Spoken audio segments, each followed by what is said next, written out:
నమస్తే. రాహు భగవానుడు నక్షత్ర మార్పు మొన్ననే జరిగింది, నవంబర్ 23వ తారీఖు. బట్ ట్రూ రాహు నక్షత్ర transit is on December 2nd. So కాబట్టి శతభిష నక్షత్రం కుంభరాశిలో తనదైన సొంత నక్షత్రానికి శతభిష నక్షత్రానికి ఆయన ట్రాన్సిట్ అవ్వడం జరిగింది. అయితే పూర్వభాద్ర నుంచి శతభిషానికి వచ్చిన రాహు భగవానుడు ఏ రాశుల వారికి ఏ రకంగా రిజల్ట్స్ ఇస్తారు అనేది మనం తెలుసుకుందాం. ఈ సంవత్సరం మొదల్లో ఫిబ్రవరి 24వ తారీఖు ఆయన పూర్వభద్ర నక్షత్రానికి ట్రాన్సిట్ అయ్యారు.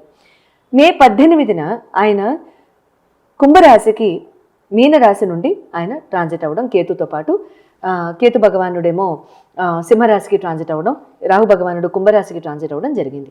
అయితే అప్పుడు మనం చెప్పుకున్నాం రకరకాల రిజల్ట్స్, రకరకాల గోచార రీత్యా ఫలితాలు ఎలా ఉంటాయనేది చెప్పుకుందాం. ఇప్పుడు ఇన్ జనరల్ రాహు భగవానుడు ఇచ్చే రిజల్ట్స్ ఏ రకంగా ఉంటాయనేది మనం తెలుసుకుందాం. And at the same time అన్ని రాసుల వారు తీసుకోవాల్సిన ఎటువంటి నియమాలు పాటించాలి, లేకపోతే ఎటువంటి జాగ్రత్తలు తీసుకోవాలని తెలుసుకుందాం. ఇక్కడ శతభిష నక్షత్రం గురించి కనుక మనం మొదలు మాట్లాడుకుంటే, శతభిష పేరులోనే ఉంది. 100 టైప్స్ ఆఫ్ పాయిజన్ని కూడా హరించేసే కెపాసిటీ ఈ నక్షత్రానికి ఉంటుంది. అంటే ఈ నక్షత్రంలో పుట్టిన వాళ్ళకు ఉంటుంది.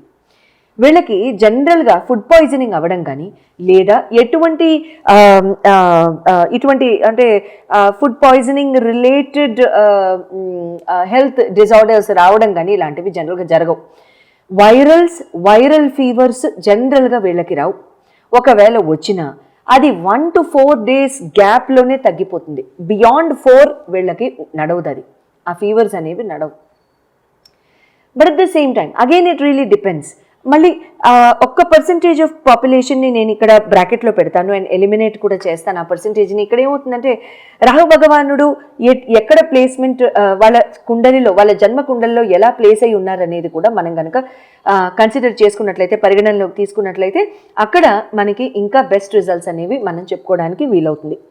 రాహు భగవానుడు ఛాయాగ్రహం అని, ఇల్యూజన్ గ్రహం అని, తర్వాత మాయ చేకూరుస్తాడని, వచ్చి రాగానే ఢమేల్ అనేస్తాడని, లేకపోతే కూల్చడానికే వచ్చే మహానుభావుడని రకరకాల నిందలు మనం జనరల్గా ఆయన మీద పాపం వేసేస్తూ ఉంటాం. ఎందుకంటే నోరు లేదు కదా ఈ ప్లానెట్స్కి, వేసేయడం ఈజీ, అంతేనా?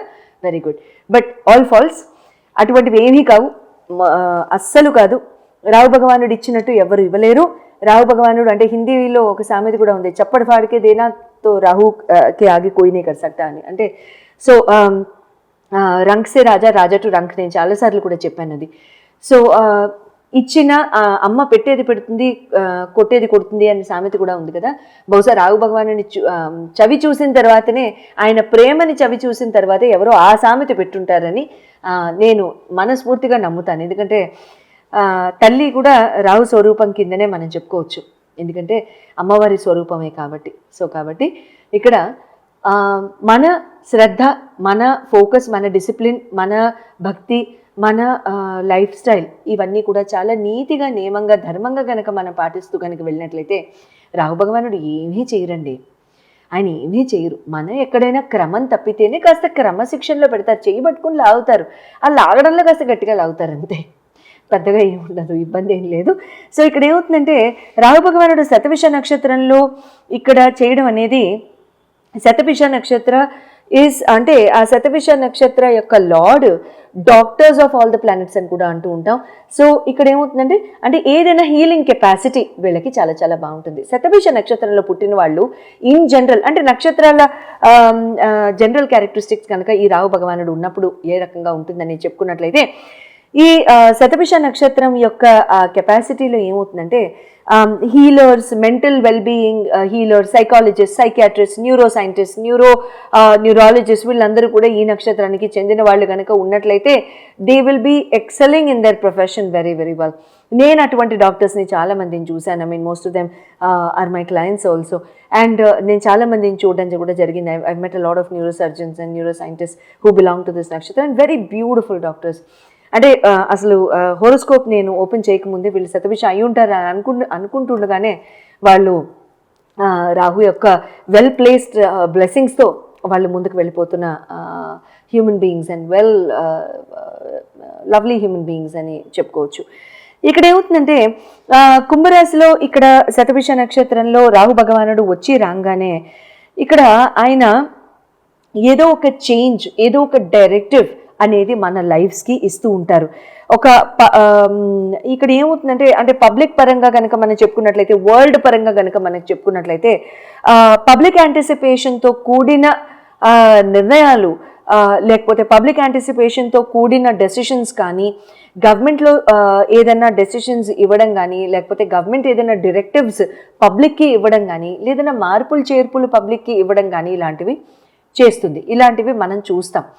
రాహు భగవానుడు శతభిష నక్షత్రంలో ఉంటుండగా ధనిష్టకి వెళ్లే లోపు, జూన్ 30వ తారీఖు 2026 ధనిష్టకి వెళ్లే లోపు గవర్నమెంట్ డైరెక్టివ్స్ ఫార్ పబ్లిక్ ఇటువంటివి చూడడం జరుగుతుంది. Public will hear some change or some directives to follow. Some change అనగానే ఎక్కడికో ఊహించేయక్కర్లేదండి. మనమందరం కూడా ఇక్కడ ఏమవుతుందంటే, సమ్ డైరెక్టివ్స్ అంటే మీరు ఇది చెయ్యండి, ఇటువంటి అంటే పాలసీస్ ఫాలో అవ్వండి, లేకపోతే ఇది ఈ డేట్ కల్లా మీరు కంప్లీట్ చేయాలి, ఇది ఈ డేట్ కల్లా మీరు చేసేయాలి, లేకపోతే ఇది ఈ క్రమంగానే ఉండాలి, ఈ ఫోకస్తో ఉండాలి, ఈ డిసిప్లిన్గా ఉండాలి. ఇటువంటి changes government will give directives and will make policy changes across the country.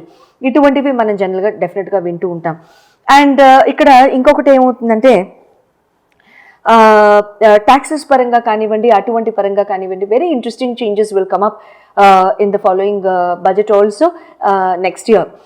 ఎందుకంటే రావు భగవానుడిదే ట్యాక్సెస్ కూడా కాబట్టి, and my favourite lord, and at the same time ఆయన ఈ నక్షత్రంలో ఉంటుండగానే, సో ఖచ్చితంగా వెరీ బ్యూటిఫుల్ చేంజెస్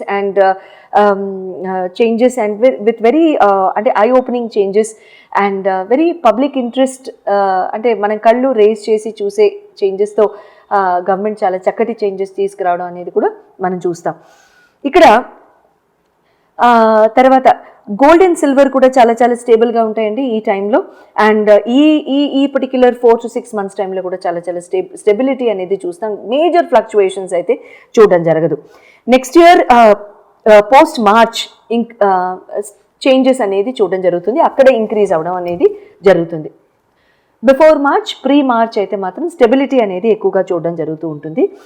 అండ్ ఇక్కడ IT, creative fields, doctors, neuro scientist, neuro psychologist, psychiatrist, healers, mental healers, creative fields, artist, dancers, singers, painters, ఇటువంటి వాళ్ళందరికీ కూడా కళలు, లలిత కళలు, ఇవన్నీ కూడా రాహు యొక్క డిపార్ట్మెంట్సే కాబట్టి ఇక్కడ వీళ్ళందరికీ కూడా excelling in their own professions, excelling in their own fields, ఇవన్నీ కూడా జరగడం జరుగుతూ ఉంటుంది. చాలా శుభంగా ఉంటూ ఉంటుంది.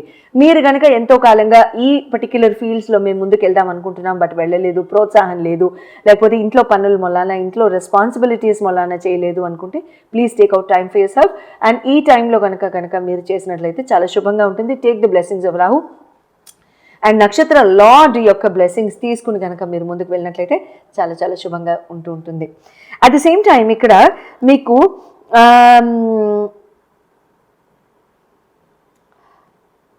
ఏదైనా కాంపిటీషన్స్లో పార్టిసిపేట్ చేయాలనుకున్నా, లేకపోతే ఏదైనా ఆర్ట్ ఫామ్స్ ఏదైనా చేయాలనుకున్నా, లేకపోతే స్కిల్డ్ లేబర్కి మీరు ఏదైనా ప్రోత్సాహం ఇద్దామని మీరు ఏదైనా చేద్దామనుకున్నా, అటువంటివన్నీ కూడా మీరు ముందుకు వెళ్ళి చక్కగా చేయడానికి ట్రై చేయండి. శుభంగా ఉంటుంటుంది. Please support the tribes and please support the skilled workers. ఎందుకంటే మీరు ఏదైనా కొనుక్కునేటప్పుడు ప్లీజ్, నేను ఈ ఇయర్ స్టార్టింగ్లోనే చెప్పాను, try and support skills men. ఎందుకంటే వాళ్ళ ఆ స్కిల్స్ కనుక హరించకపోతే we will not be able to get them back. ఎందుకంటే మీరు నేను కూర్చుని బహుశా మీరు ఏమైనా చేయగలరేమో, I'm not that creative, so నేనైతే చేయలేను. సో వాళ్ళ అదే సారీ ఆర్ అదే work or anything like that, try and get it from the skills person. And అంటే మనం పక్కనే ఉందనో, లేకపోతే ఏదైనా షాప్లోకి వెళ్ళో, స్టోర్లోకి వెళ్ళో కొనుక్కునే బదులు అటువంటివి వాళ్ళని సపోర్ట్ చేస్తే they'll feel motivated and they will continue, and generations కూడా ముందుకు వస్తూ ఉంటాయి. And at the same time ఇక్కడ షేర్ మార్కెట్, స్పెక్యులేషన్, ట్రేడింగ్, ఆ డిపార్ట్మెంట్స్ కనుక చూసుకున్నట్లయితే they will do very good. Excitement చాలా చాలా బిల్డప్ అవుతుంది. క్రౌడ్లో కూడా, పాపులేషన్లో కూడా ఎక్సైట్మెంట్ చాలా బాగుంటుంది. Speculation in terms of trade market, stocks and ఆ పర్టిక్యులర్ సెగ్మెంట్ ఆఫ్ బిజినెస్, అవన్నీ కూడా చాలా చాలా రాణిస్తాయి. And there will be a huge rush and huge anxiety in terms of the fluctuation also. Public will talk a lot during this time before 30th of June. ఇది overall నేను చెప్పింది. So enjoy your time in Rahu transiting through Shatabhisha నక్షత్ర. And చాలా మంది ఇంట్రెస్ట్గా చాలా చాలా creative ఫీల్డ్స్లో పాల్గొనడం కానివ్వండి, స్కిల్డ్ వర్క్ నేర్చుకోవడం కానివ్వండి, ఇలాంటివి చేస్తారు. సో నేను చెప్పిన ఈ సెగ్మెంట్స్ అన్ని కూడా టచ్ చేయడానికి ట్రై చేయండి. ఇటువంటి ఆస్పెక్ట్స్లో మీరు ఒకవేళ స్పెక్యులేషన్ బాగుంది, ట్రేడ్ మార్కెట్లో బాగుంది అని అనుకున్నట్లయితే మీ రాశికి ఎలా ఉంది అనేది, మీ జన్మ గోచార రీత్యా రాహు ఎక్కడున్నారు అనేది, మీ లగ్న రీత్యా ఎక్కడ ఉన్నారు అనేది మీరు చెప్పించుకోదలుచుకుంటే అప్పుడు ఆ తర్వాత ఇన్వెస్ట్మెంట్స్కి వెళ్ళడం మంచిది. ఎందుకంటే ఓవరాల్ జనరల్ పర్స్పెక్టివ్తో చెప్తాం కాబట్టి. So 12% of the population in general in the world will come under the same రాశి. కాబట్టి వాళ్ళందరూ కూడా స్పీడ్గా ఆ పర్టికులర్ నిర్ణయం తీసుకోకుండా ఇక్కడ మన జన్మ కుండలి ప్రకారం సే ఫర్ ఎగ్జాంపుల్ మనం చేయొచ్చా అనేది మనం విశ్లేషించి మనం చూపించుకున్నట్లయితే మంచి జరుగుతుంది. కాబట్టి స్క్రీన్ మీద డిస్ప్లే చేయబడిన నంబర్స్కి కాల్ చేసి మీరు చెప్పించుకోవచ్చు. సో తదుపరి తర్వాత మీరు ఈ పర్టికులర్ సెగ్మెంట్స్ అన్నిటిలో కూడా మీకు కావాల్సిన డెసిషన్స్ అనేది తీసుకోవచ్చు. మిథున్ రాశి వారికి రాహు యొక్క శతభిష నక్షత్రం యొక్క గోచారం ఎలా ఉంటుందో తెలుసుకుందాం. మరి అయితే ఇక్కడ మిథున్ రాశి వారికి ఫస్టే కొంచెం ఈ పాయింట్ చెప్పాల్సిన అవసరం వస్తుందండి. ట్రస్ట్ అనేది, ట్రస్ట్ ఫ్యాక్టర్, చీటింగ్ వీటికి లోన్ అవుతూ ఉంటారు, డిసీట్కి లోన్ అవుతూ ఉంటారు, మోసంకి లోన్ అవుతూ ఉంటారు. ఫ్రెండ్స్ అనుకున్న వాళ్ళు మోసం చేస్తారు, ఓన్ సర్కిల్లోనే మోసం చేస్తారు. మనసు బాధపడే విషయాలు ఎన్నో జరుగుతాయి ఈ టైంలో. Before 30th of June long journeys ఎక్కువగా జరుగుతూ ఉంటాయి, క్యాంపులు ఎక్కువగా ఉంటూ ఉంటాయి. మెంటల్ స్ట్రెంగ్త్ చాలా చాలా తగ్గిపోతూ ఉంటుంది. మెంటల్ స్ట్రెంగ్త్ బాగా గ్యాదర్ చేయండి. తర్వాత ఇక్కడ ఆరోగెన్స్ అనేది చాలా ఎక్కువగా ఉంటూ ఉంటుంది. అన్నీ నాకే తెలుసు, ఇన్నాళ్ళ ఎక్స్పీరియన్స్, ఇన్నాళ్ళ నాలెడ్జ్ కదా అన్నట్టుగా మనం ప్రవర్తించడానికి అవకాశం ఉంటూ ఉంటుంది.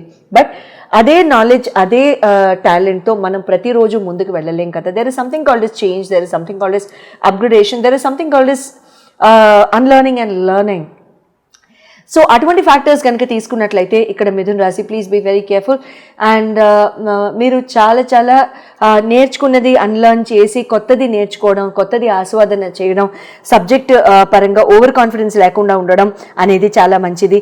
అది పెద్దవాళ్ళ ఎక్స్పీరియన్స్ లేని వాళ్ళ ఈ generation, next generation, X generation అనేది పక్కన పెట్టేస్తే ఇప్పుడు వాళ్ళ పర్స్పెక్టివ్, వాళ్ళు they will come with fresh perspective. కాబట్టి అటువంటి వాళ్ళ దగ్గర నుంచి మనం నేర్చుకోవడం అనేది చాలా చాలా మంచిది.